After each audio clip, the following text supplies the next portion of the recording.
পুরনো বোতলে নতুন মদ, সেরকম সেই সমস্ত তৃণমূলের গুন্ডা বদমাইশ তোলাবাজ তারা বর্তমান পুলিশ মন্ত্রীর ছত্রছায়ায় আমাদেরকে নোংরাভাবে অ্যাটাক করছে, নোংরাভাবে আমাদের রাজনৈতিক বিরোধিতা আছে, থাকবে। রাজনৈতিকভাবে সেখানে বাই ইলেকশন হবে, নন্দীগ্রাম হবে, রেজিনগর হবে, সেখানে বিজেপি তাদের প্রার্থী দেবে, লড়াই হবে, সেটা নিয়ে কোনো সমস্যা নাই। কিন্তু যে সমস্ত গুন্ডারা মমতা ব্যানার্জির ছত্রছায়া থেকে আমাদেরকে আক্রমণ করত, আমাদের সঙ্গে নোংরামি করত, তারাই আজকে শুভেন্দুবাবুর ছত্রছায়ার পুলিশের আশ্রয় পাচ্ছে, প্রশ্রয় পাচ্ছে। এটাই গণতন্ত্রে অত্যন্ত বিপজ্জনক। তাই আমি সেখানে আমার রেজিনগর বিধানসভায় আমার একটা কর্মী সভাতে আমি এটা বলেছি যে যদি তারা মনে করে থাকে যে বর্তমান পুলিশ মন্ত্রীর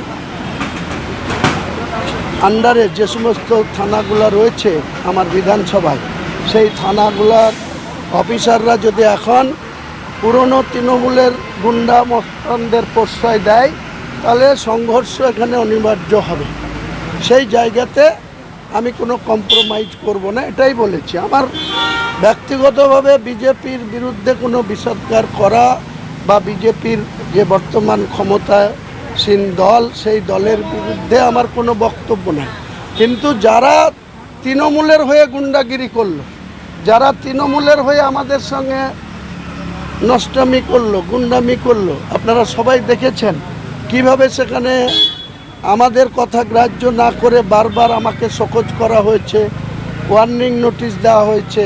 সর্বশেষ 4 ডিসেম্বর 2025 আমাকে সাসপেন্ড করা হয়েছিল।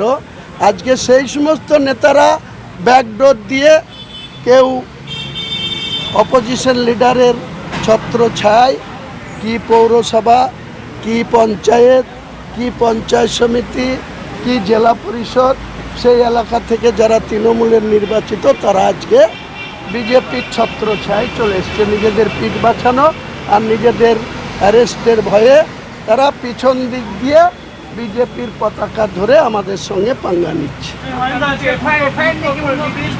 এফআইআর আইনের পথে চলবে। যদি আমি কোনো অপরাধ করে থাকি বা কোনো জায়গায় কোনো গুন্ডামি করে থাকি, নিশ্চয়ই আইন তো কারো ঊর্ধ্বে না, আমিও আইনের ঊর্ধ্বে না।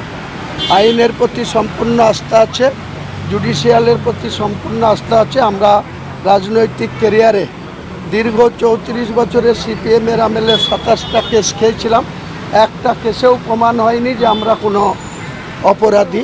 আনুষ্ঠানিকভাবে সমস্ত কেস থেকে ক্লিন চিট পেয়েছি।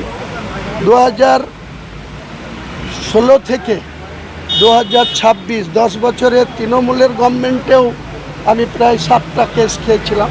সেই সব কেসেও আজ পর্যন্ত প্রমাণিত হয়নি যে হুমায়ুন কবির কোনো গুন্ডাগিরি করে বা কারো উপরে কোনো অন্যায় অত্যাচার করে বা জুলুম করে বা কোনো সাম্প্রদায়িক সম্প্রীতি বিঘ্নিত ঘটায়। এরকম কোনো প্রমাণ হুমায়ুন কবিরের বিরুদ্ধে তৎকালীন প্রশাসন আনতে পারেনি। আমি আশা করছি বর্তমান প্রশাসনও সেটা প্রমাণ করতে পারবে না। এখন দিলীপ ঘোষ রাজ্যের মন্ত্রিসভার সদস্য, তিনি যখন বলেন যে মুসলমানদের নামাজ পড়তে গেলে মুসলিম কান্ট্রিতে যেতে হবে ভারতবর্ষে, তখন এই সব তথাকথিত মুসলিমরা আপনার কাছে কোনো রিয়াকশান দেয় কি বা দেওয়ার মতো ক্ষমতা রাখে কি? কাজে এই সমস্ত তেজপাতাদের কোনো প্রশ্নের উত্তর আমি দেব না।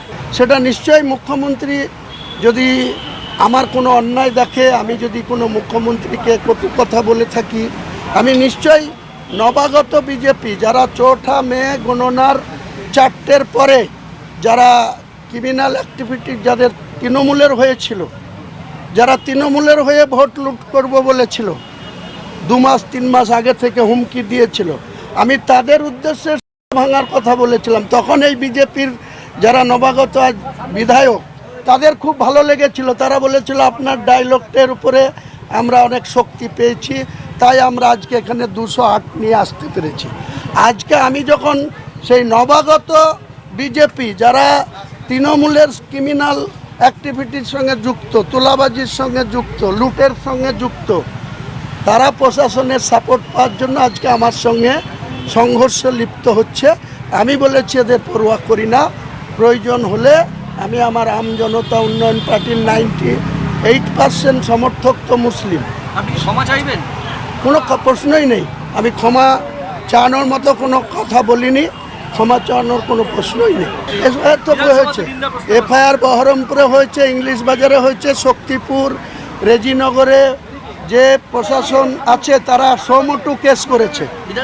আইনের পথে চলবে। বিধানসভাতে নিন্দা করা হয়েছে। হ্যাঁ, করতেই পারে, সেটা তারা ক্ষমতায় আছে, তাদের মেজরিটি সদস্য আছে, তারা নিন্দা প্রস্তাব আনতে পারে, আমাকে সাসপেন্ড করতে পারে, স্পিকারের সে অধিকার আছে। যা সিদ্ধান্ত